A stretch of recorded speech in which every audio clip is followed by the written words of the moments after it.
This is Matt again here with Acura Essentials, everything you need to know about your Acura. We're here with the MDX and how to set your memory seat and your other settings that go along with your smart key. So today, again, we have the driver number 1 key. This driver number 1 key, or if it says 2, you can see it right there, it links to the setting that you're going to set with your key and your seat setting, your mirror setting. And this time the difference with the MDX is it actually will remember where the steering wheel is set. So let's go ahead and step inside the car here so that way we could kind of show you how that works. Again, just like before, if you watch the previous video or watch the video on the RDX, unlocking the car with that specific key will basically tell the car what key is currently unlocking the vehicle. So sometimes you might get in the vehicle and it'll show driver 2, but really you have driver number 1 key. Well, because the car maybe had never been locked, like when you get inside the garage. Happens to me all the time in my car. So my wife's driving, I get inside the car, I have my driver number 2, but the seat is set for driver number 1. So again, just keep in mind, it just takes a couple of quick clicks. You can press lock and unlock a couple times. That will basically change the key that is remembered with the vehicle now. When I walk up to it and unlock it and I get inside the vehicle, it now will go to number 1. In fact, I'll even show you that. You can see that this is blinking right there for number 1, or it was, telling me that it is driver number 1. So we'll go ahead and get inside the car, start it up for you. So we're inside the car now. Something that was difficult to show you is that the seat was moved back, and then as I turned on the vehicle, the seat did move forward. Again, that is the part of the easy entry and exit on the vehicle. Let me turn down.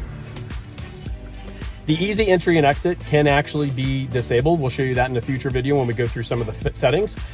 But basically it's a convenience feature. That way you can kind of get out easier or get into it easier. But again, what we're going to do is we're going to go ahead and set the memory seat. So the first thing I'm going to do is sit in my driver's seat here and go ahead and get my seat comfortable for where I like it to be.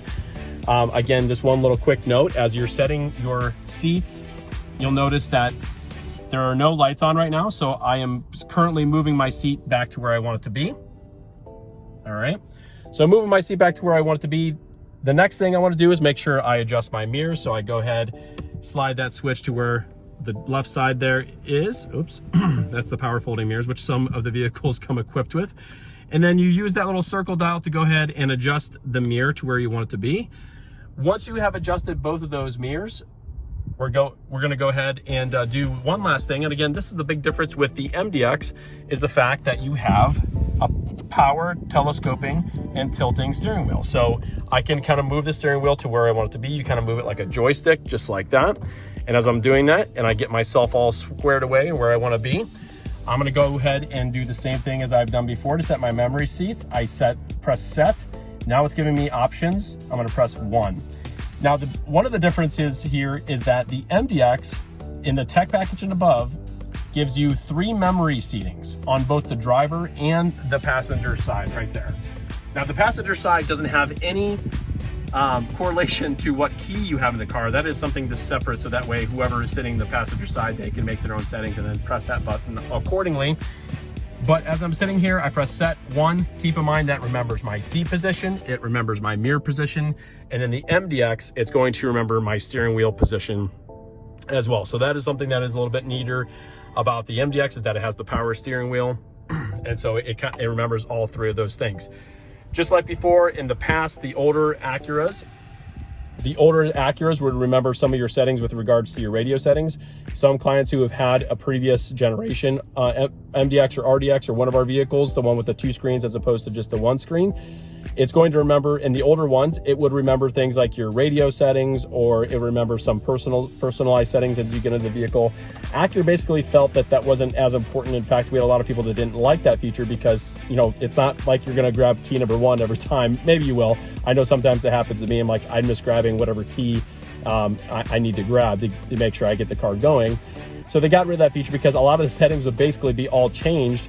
And so now, basically the only thing that the key remembers, and that's okay, is the seat position, the steering wheel position, and the mirror position. And our other vehicles like the TLX and the RDX, it's going to remember your seat position and the mirror position. So just kind of food for thought. Again, just wanted to make sure you guys had a chance to figure out how some of those things actually work, how to set those things. And if you have any questions at all about how any of that works, please feel free to leave a comment. Make sure to like and subscribe. Again, we try to make these videos to help you guys out so that way you don't always have to come into the dealership. But again, thank you again so much for watching. Have a good one.